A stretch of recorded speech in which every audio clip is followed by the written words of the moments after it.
Hello दोस्तों, हम आ चुके हैं एक नई कहानी के साथ। एक बार एक गांव में एक साधु रहता था जो भगवान पर बहुत विश्वास रखता था। यह बार वह साधु पेड़ के नीचे बैठा था और भगवान को याद कर रहा था। तो अचानक वहां बाढ़ आ गई और चारों तरफ पानी ही पानी। सब लोग अपने आप को बचाने के लिए ऊपर पहाड़ की तरफ भागने लगे। उनमें से एक आदमी देखा कि इस हालत में भी साधु जी भगवान की तपस्या कर रहे हैं और वह सोचा कि ये अपने आप को बचाने के लिए कहीं जा क्यों नहीं रहे हैं। तो उसने साधु से बोला, अरे आप कहीं जा क्यों नहीं रहे हो? आप भी मेरे साथ ऊपर पहाड़ की तरफ चलो, नहीं तो डूब जाओगे। साधु बोले, अरे हमें क्या होगा, मैं भगवान की इतनी तपस्या करता हूँ, मुझे कुछ नहीं हो सकता, मुझे भगवान अपने आप बचाएगा। धीरे धीरे पानी साधु के कमर तक आ गया। अब लोग वहाँ से नाव लेकर निकलने लगे। तो उनमें से एक ने साधु से कहा, अरे पानी आपके कमर तक आ गया है, आप हमारे साथ चलो। तो साधु ने कहा कि नहीं नहीं, भगवान मुझे अपने आप बचाएगा। और वह नाव वाला भी वहाँ से निकल गया। कुछ देर बाद पानी इतना बढ़ गया कि साधु के सर तक पहुँच गया और अब लोगों को बचाने के लिए हेलीकॉप्टर निकलने लगे।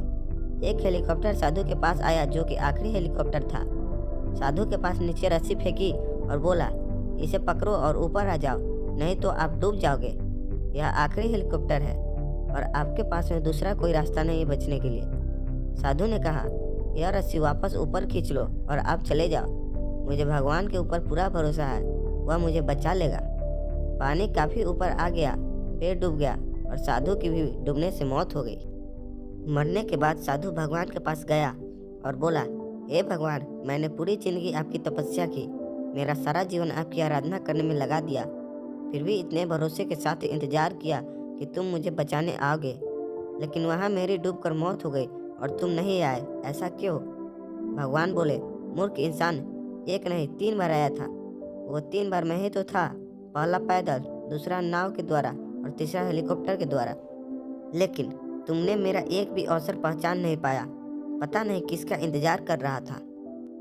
इस तरह से जिंदगी में हमें ऊपर वाला बहुत से मौके देता रहता है, लेकिन हम सब उस मौके को ठुकरा कर पता नहीं किस चीज़ का इंतजार कर रहे होते हैं कि वो होगा तभी मैं करूँगा।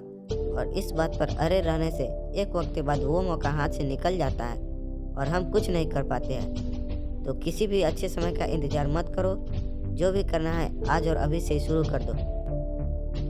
ऐसे ही और शॉर्ट मोटिवेशनल स्टोरी, स्पीच और क्विट्स के लिए स्टोरीज बाय सत्यम को सब्सक्राइब करें और बेल आइकन जरूर दबाएं।